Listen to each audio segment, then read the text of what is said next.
Water is at its happiest when it's shared freely, without expectation or compensation. Every human being on this earth deserves not only enough water to survive, but to thrive. And as we've seen, the key to thriving is deep hydration.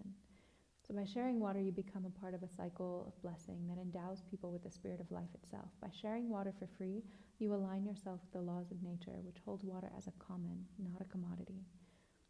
Currently, we live in a world where water has been commodified to the point where 1 in 3 people has no consistent access to clean water. It used to be a dystopian future, but the time has already come when now those who can afford to purchase water have the right to live, but if you can't afford to purchase it, then you have the right to die of thirst or waterborne disease. This capitalistic commodification of the source of life has cast a chasm between life and death. Can life be owned? Well, no, of course, life is the vivacity under the will of nature alone, and yet if the source and sustenance of life is owned, then by extension, the lives of everyone who require it are controlled as well. In fact, in Chinese, the symbol for water is the same as the symbol for control. There's already a water apartheid between the global north and south. Rich people who live in water-rich areas have largely been able to escape the effects of desertification longer than those who are currently facing the crisis, but at this rate, we will all face it eventually. Now, global desertification can be traced directly to privatization, and yet in order to address desertification, we have to remove the toxic phenomenon of water privatization. It will absolutely never benefit water to treat it as a commodity for profit. When we do so, the earth dries up and water gradually disappears. Pipes, pumps, dams, diversions, and stagnant reservoirs are antithetical to the nature of water, which is a commons in the public trust shared by the bloodstreams of all interconnected life forms within watersheds. Because water is not just life, water is prosperity. There's no abundance without water. This is the simple truth that's been used to make the rich richer by usurping the capitalistic laws of supply and demand to augment private water assets while ensuring its continued scarcity. But the same truth can be used to bring life and abundance to the land, to create food forests of arid areas, to bring deserts back to life. Water, after all, is a neutral conduit of life, and to devalue her is to value death. She only reflects us back to ourselves, and we either thrive or die, prosper or suffer, based on our treatment of water. This is why Schauberger said, the true foundation of all culture is the knowledge and understanding of water. And he said, protecting the secret of water is a means to protect the interest power of money. Only in an economy of scarcity can interest thrive.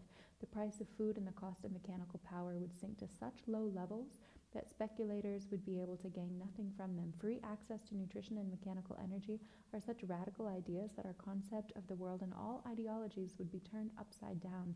The secret of water is the secret of capital, which is why any attempt to reveal it is ruthlessly terminated.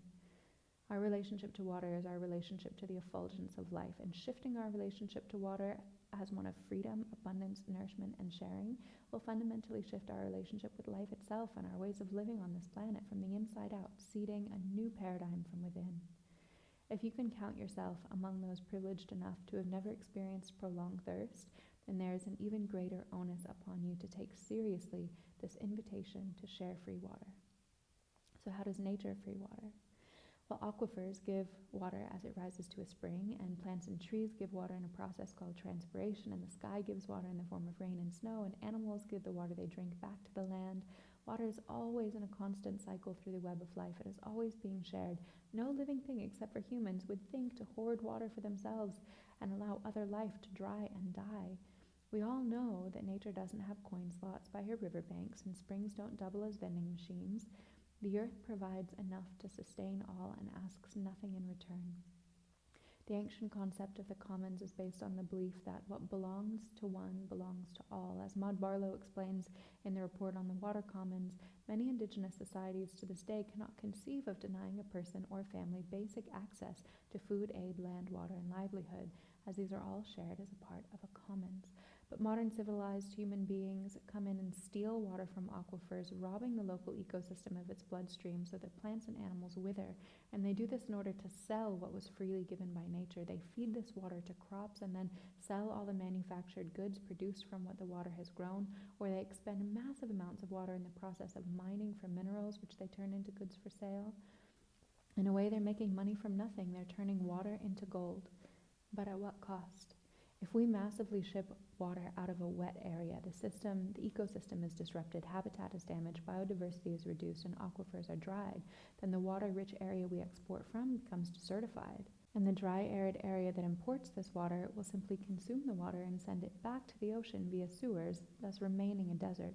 So where one desert region existed before, now there are two. And this is how drought proliferates, by the commodification of water. Scarcity is not nature-given, it's a product of a culture's relationship to water. Cultures that waste water or destroy the fragile web of the water cycle create scarcity even under conditions of abundance, whereas those that honor every drop can create abundance out of scarcity. Okay, now I'm going to blatantly contradict everything I said before, because life is a paradox and many things can be true at the same time, right? So does nature really give water for free? Depends on whom you ask. According to many indigenous traditions, humans have a responsibility to give payment for their bodies of water and their lives, whom water sustains. The Kogi of Colombia call it pagamento, meaning payment in the form of tribute, prayers, and offerings. The Kogi mamos, or shamans, are known to say, "For everything is taken from the earth, something must be paid back," in the form of gratitude and service. So if you freely receive spring water from your watershed, could you pay your watershed back by serving it? Maybe by picking up trash along the riverbank or collecting water and then re-infusing it back into the waterways after you've tended and ennobled and made it more beautiful. Or could you dig water retention ponds in your land to help the water seep down into the aquifer and prevent runoff and topsoil erosion? In Bali, they call it Tirta Kanang Sari. Tirta means holy water, Ka and Nang mean beauty and purpose, and Sari means essence.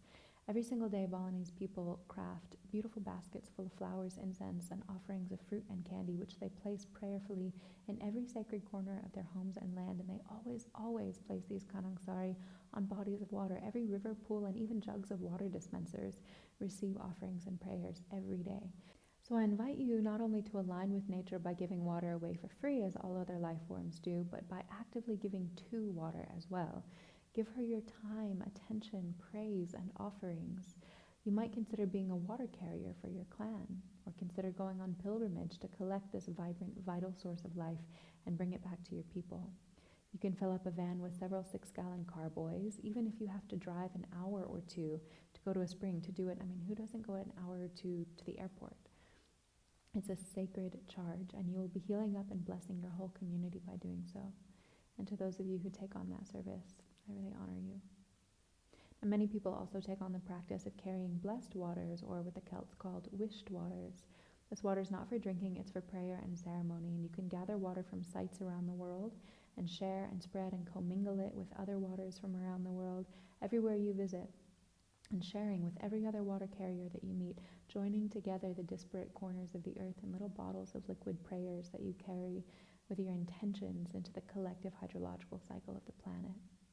Because of the property of epitaxy or transference, this is where a solid or liquid that is highly ordered, like a crystal, will bring more order and structure to any random bulk liquid that's in or near it. So if you pour a bit of highly structured, healthy, happy water into a larger body of bulk water, it will help heal and uplift the water around it. Another way to engage in freeing water is by contributing to water-based charities. A few of my favorites are the Blue Planet Project, the Waterkeeper Alliance, and Water for Life Global. So if you only take one thing away from this section of the course, I hope it's the realization that water is not some stagnant object to be bought and sold and used and discarded. We cannot continue to objectify the source of life. It only leads to the objectification of all life, which in turn allows for the devastation of our planet. Don't be fooled by her apparent simplicity. Just because she's colorless and tasteless and formless doesn't mean she's lifeless.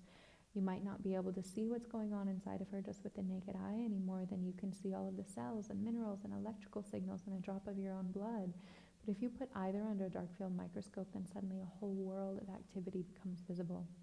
She deserves the humane and loving treatment that we would give to any living thing whom we love and cherish. So I invite you to love and cherish your water today. I'll see you in the next video. Stay hydrated.